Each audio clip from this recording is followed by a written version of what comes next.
This right here, this was a game for the sickos. Strictly for the sickos. The Bucks lose 96-125 with no Giannis, no Dame, no Brooke, no Chris, no Bobby.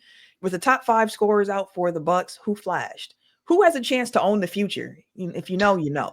We'll discuss all of that and more on the other side of the intro.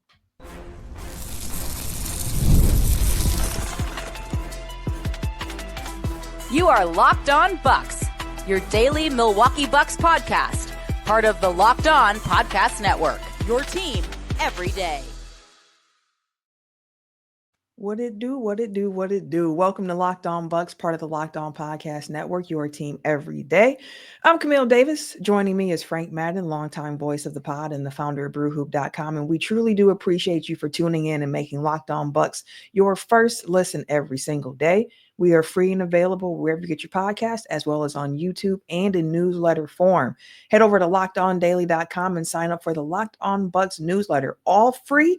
You get team news, you get league news daily. So check that out at lockedondaily.com. And also, y'all, Super Bowl 59 is here. And there is no better way to make every play more exciting than with FanDuel Sportsbook.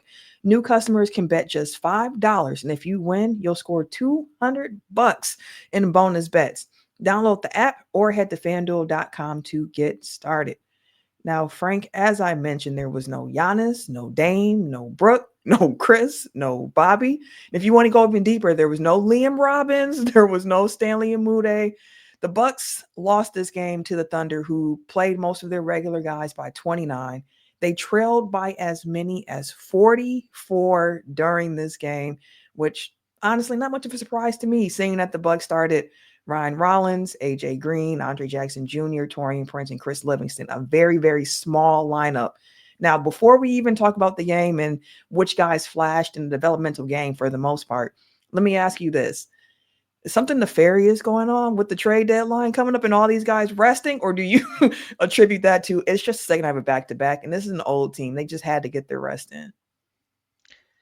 Yeah, I mean, it's kind of, you could argue it's kind of a coward move, right? Like the team you beat for the NBA Cup, you don't even you basically duck them entirely. But I mean, again, like strategically, probably a good time, honestly, because I mean, what are the odds of the Bucks going in and beating the Thunder on the second night of this back-to-back? Minimal, so very little upside probably. So I think this was. I hesitate to call it a schedule loss because you also just sort of, threw in the towel before it even started. I didn't see Giannis. I think we saw Dame and Brooke were there. Yep. I don't know if Chris and Giannis just skipped the flight entirely or whatever, but I think that sort of tells you what the Bucks kind of thought of this game, right? Even coming off 3 straight losses, they're kind of just licking their wounds, looking for answers, and they opted to just not even try to make it right here in a game that they were going to lose and probably get their asses kicked anyway. So yeah, I mean, again, in the grand scheme of the universe over a long season, we really haven't seen them do this. To this, certainly not to this extent, right? Throwback to some of the Bud games that we saw over the years, but in those games, the Bucks were actually in a much better position typically in the standings, whereas right now that 4 straight loss tonight drops them again kind of further down out of home court advantage in the first round of the playoffs. So I mean, I'm not going to give it a whole lot of effort on this pod, Camille, because the Bucks didn't give it a whole lot of effort. Well, the guys who played tried, but you can just tell it just this was men versus boys, and I looked at the line on ESPN, like I didn't check what any of the other lines. I just saw I just real quick checked my app and it said like minus 17.5 for the Thunder, and I was like, was this before they found out about all the injuries? Like, I don't know if I would have taken. I probably would have taken 17.5. I would have favored the Thunder even if Giannis and Dame had played the way things have been going. And so when I saw that the lineup, I was just like, how on earth is it just 17.5? And even so, the final margin here tonight, the Thunder win by 29. The Thunder scored. Let me get this right. By quarter, they scored 39 points, 38 points, and 9 points. They scored 9 points in the fourth quarter, and they still won by 29 points. So shout out to the tremendous defensive effort by the Man, Milwaukee Bucks in the fourth quarter to keep this I want to talk game. about that too a In, little bit later, but yeah, and the funny sheesh. part is the Bucks kind of have nots here. They fell 1 point short of scoring as many points as the Bucks did in the NBA Cup final.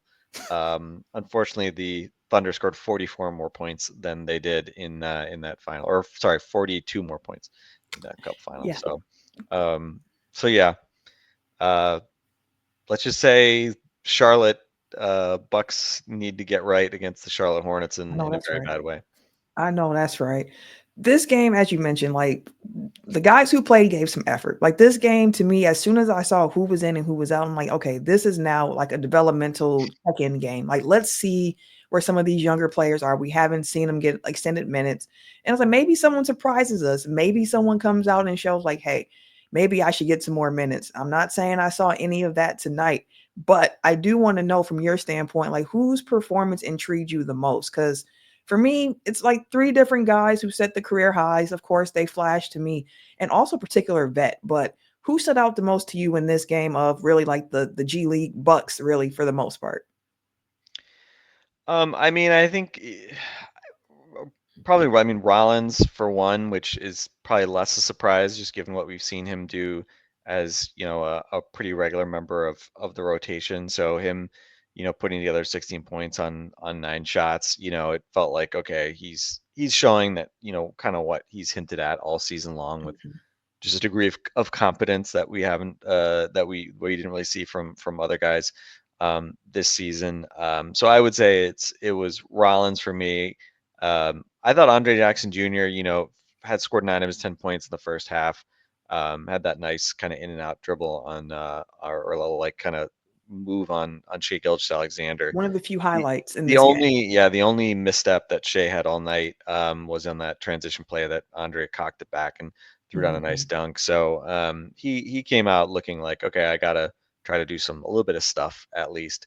So Andre, kind of continue doing what he's done, and then I think of the like deep bench guys, AJ Johnson, like you certainly wouldn't look at his stat line and be like, wow, like oh man, he Right. really did something right. 13 points on 12 shots, 4 assists. But honestly, it's like, I mean, we saw him in the preseason. Like he did not. I mean, I forget what the numbers were on his like rim finishing. It was It just was poor. horrendous. Like his 2 point shooting, everything. Excuse me. Bless you. Um, so I think just AJ just sort of even just getting the point of like putting up like respectable looking, Mhm. lead guards stuff, and again, not anything huge to write home about, but just being able to like at least put up some numbers and not stick out in a negative way, right? He almost had that nice dunk on Hartenstein in the third quarter where he just back ironed what would have been a nice transition poster. So Mhm. yeah, I mean, I think for AJ, just he's been doing, I think, more of that with the herd. You look at his numbers in the G League. He's gotten to the point where the shooting efficiency is at least okay. Yeah. And so I think it's at least some signs of progression from him. But again, like, what No, do you really exactly. take away from a game like this?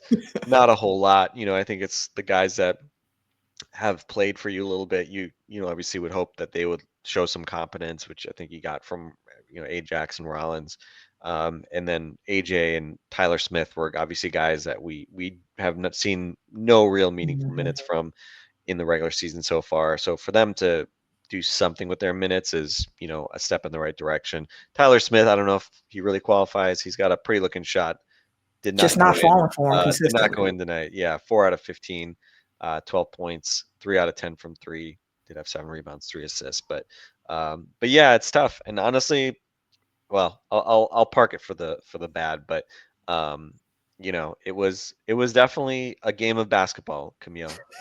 That is what I will say about this game. I To don't know say that the there's a least, lot to else. say the least. To the point of the guys who you highlighted, I thought Rollins in particular, the third quarter that he had, because he was kind of quiet in the first half. After the game, Doc mentioned, like, again, Ryan Rollins is not a point guard. He is a combo guard. And you can see when he has to be in a position to lead an offense, it can get kind of wonky for him. But loved his aggressiveness in the second half. 13 points in that third quarter, had 16 points in the whole game, career high for him. Didn't see him in the fourth quarter, didn't need to. He's a guy who's on the short end of the Bucks rotation, probably that 10th guy in a 9-man rotation, so no need to play him too much, especially knowing that he's battling through that shoulder injury that he's just playing through. For AJ Johnson, one thing I did want to highlight from him is just he showed a bit better control of his speed. His speed was one of the first things that we noticed about him in the initial playing time, but it's like he has to learn how to control it. He was able to accelerate a bit more in this game, better control, had a nice little bucket where he had like a pump fake from the three, drove, did a little spin, got a nice little floater, got a bucket. It was like, okay, a little something coming from him. So that kind of stood out to me. And Smitty, Tyler Smith with the quick trigger, as we mentioned, didn't knock out him down, but I did love seeing the aggressiveness that he had in taking a shot, finding his shot. You kind of need guys who are just going to be unconscious shooters now. They didn't fall for him, but I liked the shot attempts from him. I was also intrigued by Marjan not getting any first half run. They only had 11 guys dressed, went 10 deep in the first half, and Marjan wasn't one of those 10. You saw him in the second half come in for Taurean Prince to start the second half. Taurean Prince didn't get any run in the second half. Again, didn't really need to. And I just want to mention, I thought Pat Connaughton did a good job out there with pace, running point a little bit, driving, being able to draw defenders. He looked like a vet amongst a bunch of younger players, which you would hope for somebody like him. But the flip side to that, there were some things that I thought were a bit disappointing in this game. One thing in particular stood out to me, and I love to get your opinion on that to see if I'm being a little too harsh about it. So we'll discuss that coming up after this.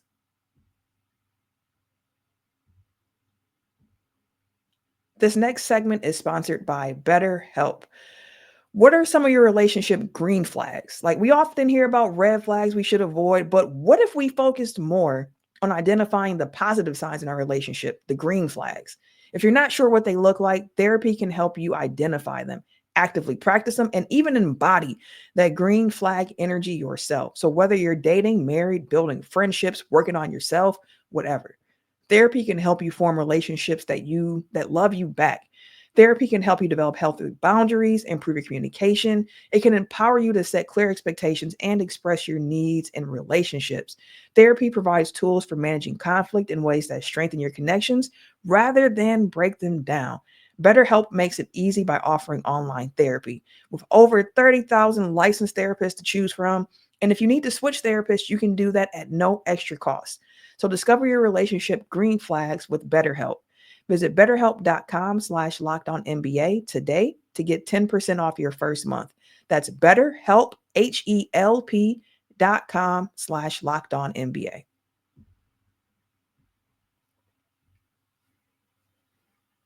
Okay, Frank, one thing that stood out to me, and let me preface this by saying it's one game with guys playing in roles they wouldn't generally play if the Bucks were fully healthy against the best team in the West with an MVP candidate in Shai Gilgeous-Alexander, who looked every bit of that. I mean, he scored 21 points in the first quarter by himself. The Bucks had 22 as a whole. But that point is neither here nor there because in this game, one thing that I was disappointed in, regardless of who was out there, was the point of attack defense because everyone who was available in this game is supposed to be some of our best defenders, and everything looked really, really easy for the Thunder. Not just with SGA, who again, MVP candidate. We know he's a tough cover.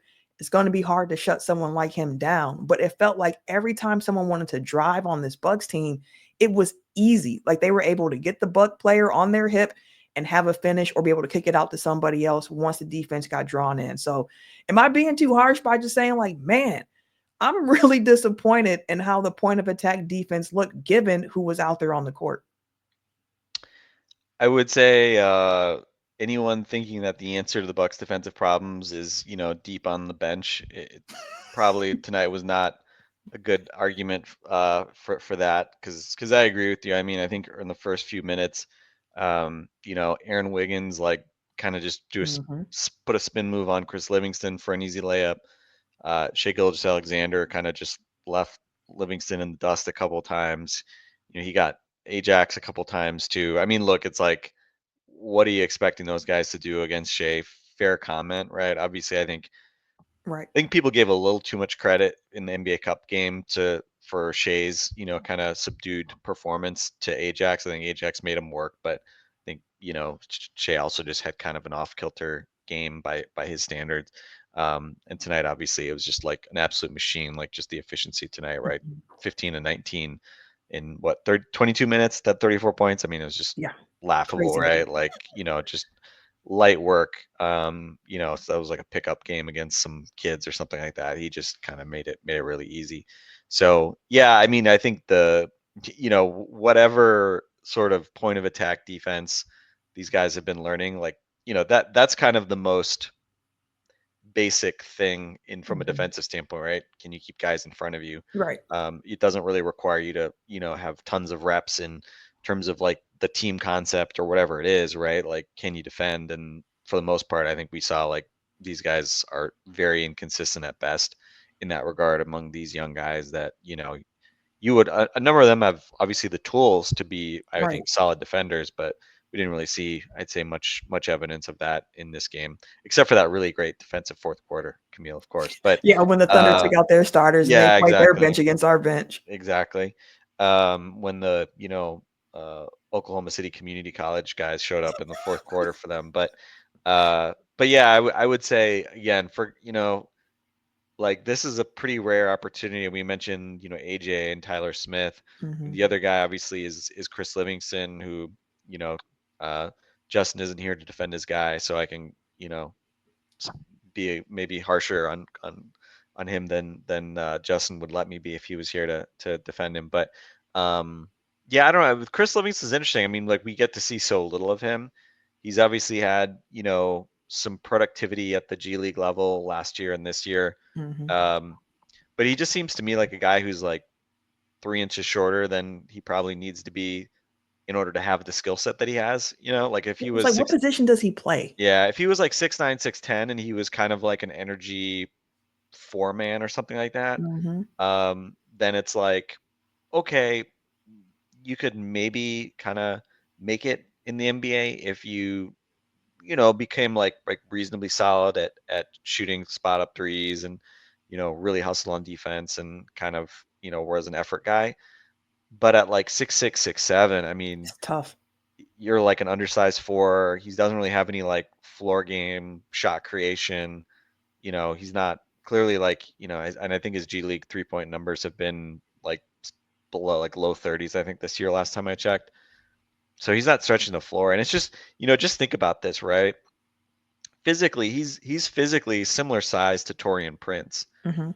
And, Torian Prince, not to say that Torian Prince is like some amazing defender or something like that, Right. right? You know, Been some slippage from him too over the y- last couple weeks, I would think. yeah, but he's also, what is Torian shooting from three, like 45, 46%, Yeah, something like that. that's the And difference. he's a guy that's been, like a 38, 39% 3-point shooter over his career. And he's not just taking like, you know, two of them per 36 or whatever. I mean, he Mhm. gets up threes at a decent clip and kind of knows his role. And Torian Prince is a minimum salary guy in the, the NBA Right. at this point, right? So you just think about, I think if I was Chris Livingston, I would be looking at a guy like Torian Prince and just saying like, can I get up to that guy's level? And I think like, okay, you can be charitable and say like, well, he's got more like kind of hustle energy type motor type stuff than he brings than Mhm. Torian Prince does, but it, it's not really not a whole lot more. And if you're not going to really be a guy that is a threat to shoot from three, it's just hard. So I mean, again, Chris did some stuff. He was playing as basically an undersized center for a long stretch Yeah. of this game, given the lack of size that they had. Did we ever hear why Liam Robbins wasn't at this game? Because I don't think he played for the Herd tonight either. I No, thought he I was don't know what his I think he might have an illness, but I'm not okay. sure exactly what it is that's keeping him out right now. Yeah, because I mean, he obviously this would have been like the most golden opportunity for Liam Robbins to actually get some run, considering they had no big men. Otherwise, Tyler Smith being the only other guy that is vaguely 4 or 5 size. Um, so yeah, definitely not I'd say a ringing endorsement of kind of where Chris Livingston is, and I mean, and that's kind of the irony of this too. It's like I get it, I know you kind of want to hope that these young guys can figure stuff out. And Chris is, I mean, he came in as a very young guy. Mm-hmm. as a rookie last year, and he's obviously still a lot younger than AJ Green, for instance, who basically interestingly did absolutely nothing tonight. Had 2 points and was like a minus 33 or something like that. Ajax was like minus 34. So those guys who actually play in the rotation like really didn't do. Ajax had his moments, but AJ Green really, you could tell he's a guy that needs other good players on the Guys, floor yeah. to get shots. Um, but yeah, I mean, I think it's just definitely did not make you think that there's another diamond in the rough here with Chris, who again, like, he's still young, but Mm-hmm. as a guy, like when you look at this roster and it's like, you know, Chris Livingston's eating up a roster spot that I would love to give Ryan Rollins. And, if the Bucks tried to give away Chris Livingston on his contract, they couldn't do it. Nobody would want him on a guaranteed contract for this year. Um, so we'll see. I mean, I think all these guys are, perpetually sort of competing for jobs. And, Mm-hmm. certainly a guy like AJ Johnson is going to have a longer leash just given his age and the fact that they just picked him. But yeah, I mean the clock's ticking, right? And Yeah. um, as much as you want to be patient, a guy like Livingston, especially with the number of other younger guys that they have on the roster, these games actually end up being pretty important to sort of showing like where you are and how far you have or haven't come. Yeah, put some of your game on film for the coaches to be able to review, take a look at, and continue the conversation about what role they see these guys in, how much they want to play them going forward, and so forth. So it's one of those games where, on a larger scale of things, like it's hard to look at this game and really take much from it about the Bucks and this team. But again, if you're a sicko and you watched it to see how these young guys were performing, seeing how they were playing, it was a good little peek into how these guys are developing. But again, very difficult comp for them to go against one of the best teams in the entire NBA, number one team in the West. Tough slate for the shorthanded Bucks in this one. So let's take a look of what's in front of the Bucks leading up to the trade deadline on Thursday, as well as the All-Star break, which begins for the Bucks next week, Thursday. Bucks have 5 games between now and All-Star break. So let's take a look at what's coming up for the Bucks right after this. Super Bowl 59 is here. One game, 2 teams, endless possibilities. And there is no better way to make every play more exciting than with FanDuel Sportsbook. So whether it's predicting the first touchdown, calling who the MVP is going to be, or even betting on the coin toss, FanDuel makes it easy to get in on the action. With live betting all game long, you can adjust your bets as the game unfolds and feel the thrill from kickoff to the final whistle. The live betting feature lets you stay involved no matter what happens on the field. Plus, the app is super easy to navigate. Knowing that you can place a $5 bet and potentially win $200 in bonus bets for the Super Bowl, that's just icing on the cake. Download the app, head to fanduel.com and get started. Bet just $5, and if you win, you will score $200 in bonus bets. That's fanduel.com. Bet with FanDuel, official partner of Super Bowl 59. The Milwaukee Bucks, as we have mentioned, they now sit at 26-22.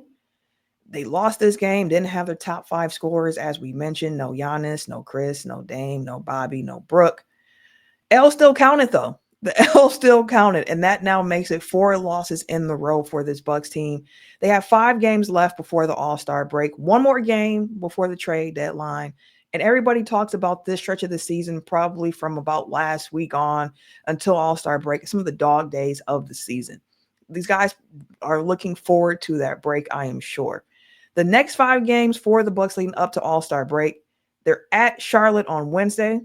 They're at Atlanta on Friday. That ends this little 3-game road trip. Then they have Philly at home on Sunday, which is also Hubie Brown's last game that he's going to call. It's right before the Super Bowl earlier in the day. They have Golden State on Monday, so that's a back-to-back for them. And then they end this little stretch here at Minnesota on Wednesday before they head into the All-Star break. Now, given how they have been playing over the last week or so, the games that they've been dropping, I think it's very important for this team to go into Charlotte and get a win, try to right that ship. But what record, looking at their next 5 games, would you hope and expect for them to walk away with before they head into the All-Star break? Because last year, as we remember, they did not head into the break on the best of terms. So let's go game by game. and do it that way. So next game, Charlotte Hmm. kind of has to be a win. Got to win. Is LaMelo out again with an ankle injury, or do He you know if might he's be back for the Bucks. okay? I don't like that. But let's give them the benefit of the doubt and hope that they can win that game. I think the Atlanta game is probably a coin flip. Hmm. So that I think that's the game after it, right? Yep, that's on Um, Friday. so let's say that's like 1-1 between those two games, and then give me the Philly order. at home on Sunday. Okay, that's got to be again. Let's say that's got to be a win. So that's 2-1, and then what are the last two Then they then? have Golden State the very next day on Monday. So Golden State second, I have a back-to-back at home in Milwaukee. Home. Um, Man, I'm gonna be an optimist, Camille. We've already wasted how much of our life watching and talking about this version of the Bucks tonight. So I'm gonna try to be a glass half full. I'm gonna say they can beat the Warriors after that. So that would go to 3-1, and then now I'm feeling like I probably then need to be a little bit more realistic in the last game. So then Yep, what was the at last game? Minnesota on Wednesday. Yeah, I mean that's obviously a tough game. Minnesota obviously has kind of their own issues. Right. So, they've been very up and down. So that's certainly a winnable, gettable game. But yeah, I mean I'll again, especially the way this Bucks team has been on the road, they've been just Mhm. they just don't look like a team you can count on to win games other than at home, and they've lost a lot of home games too. So I'll say 3-2 out of that stretch. But again, all these games are winnable. It's not Yeah. like any of these games you'd look at and be like, oh, that's an L, right? Obviously you don't have a ton of rest, right? You got back-to-back issues in this stretch, but Mhm. every game is winnable, and I think it's just a question. Like again, like you look at the numbers since Doc took over, you know, they're less than the sum of their parts. I just keep coming back to Mhm. it. Like this team has talent. You've got two, NBA All Stars, top 75 guys, a top three MVP candidate in Giannis. If you can't win games, like it's just, it's kind of on the coaching staff and Yeah. the players that they can't figure this stuff out. And again, individually, we've seen them defend at a high enough level and Mhm. score at a high enough level that they can be like a pretty good basketball team, but they just can't do it. They just can't be bothered to kind of do it with, for more than like a week or, 10 days at a time. So here's your next sample to show that maybe you can go on a better run, which we've seen time and again. But yeah, I mean, the season is it's again, it's the long season. It's just, Mhm. especially with a team like this that is not a great team. I think it just ends up being like kind of these cycles of good and bad. And, I think it's just becomes a question of like, can you avoid really bad slumps and can you just string, together more good sort of 7 to 10 days Mhm. than bad. So yeah, I mean, now is obviously the time to try to right the ship a bit and avoid kind of falling down the standings a little bit further. They've had some luck with a lot of the teams that were kind of nipping at their heels a little bit, have had some drop offs. But again, it's like seriously, like it's like were we going to be excited about the fact that they're still ahead of like the Heat and Hawks and Pistons in the standings? Like it's like such a low bar here, right? Especially Yeah. for a Bucks team. I mean, they have not had bad injury problems. No, they haven't. It's like we've had to act like Bobby being out is, I mean, I think it has had a big impact, but that's not a good sign, right? That Right. your team is so fragile that like missing Bobby suddenly Changes the means whole like, ecosystem. yeah, like missing your worst big man defender means you can't play defense anymore. Like as we were talking about yesterday, like that's not great. But again, like I think that specifically gets down to the fact that if you want to defend in this league, you either got to Mhm. have like size or athleticism, or ideally both.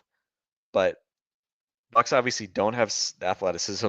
They've Mhm. got Giannis and Ajax are basically the only two, regular rotation guys who I would say are like, real Plus athletes, athletes, yeah. plus athletes, right? Like, I mean, yeah, you can say like Rollins is a pretty good athlete or whatever, but like that's not like moving the Not needle the same type that we're talking about exactly.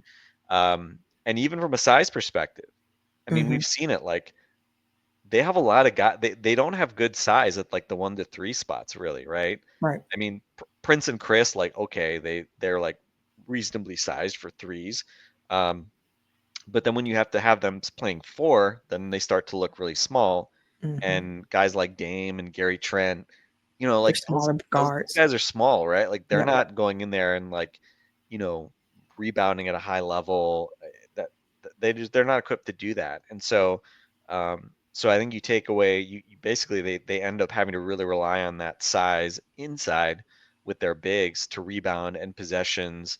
Obviously, Brooke and Giannis protect the paint, Mm-hmm. and then when that is like all kind of stretched, right? Then, like we said, it just sort of like feels like it's all kind of come down in a house of cards. But I think the point of attack that we talked about tonight, I mean that problem has been a big problem for like the real rotation guys too over these past weeks. And like we said, I mean Giannis has not been an all defensive level player for a couple weeks now to me. He just looks tired and not impactful defensively. Brooke has looked slow Tired, defensively, slow. right? Yep. And those are the two guys. Like if those guys don't look impactful defensively, like it's going to be You're long. cooked pretty much. Yeah, you're going to be cooked because like those guys are pretty much like the guys that have to make up for all the other dudes' limitations. So yeah, again, like time to get right, but we'll see. Do you We trust sure the will. 24-25 Bucks to get right? Well, I mean, they've gotten right in stretches. So the hope here is that this last stretch before the break, hopefully they can get it together. You said a 3-2 record. That feels about right. If they can somehow go 4-1 during that stretch, as you mentioned, all winnable games for the Bucks, I'll feel really good about them heading into the break. But this is a Bucks team that has shown us consistently throughout this season that if there's one thing you can count on is for them to be inconsistent. They have shown they can beat anybody and lose to anybody in that same breath. So hopefully heading into the All-Star break, we get something positive, some momentum, positive momentum heading into the break, especially knowing what that schedule looks like once they come out of All-Star break, finish up the month of February and head into March. It's going to be tough for the Bucks. So hopefully they can take care of business. So let us know in the comments as well if you're on YouTube, on our Twitters, whatever the case may be, Blue Sky. Let us know how you think the Bucks are going to finish going into the All-Star break. And also if any of the young Bucks in tonight's game stood out to you and why they did. Looking forward to reading those comments and hearing from y'all. So for Frank and myself, we'll end it here and we'll talk to you guys later. Keep it locked in to Locked On Bucks.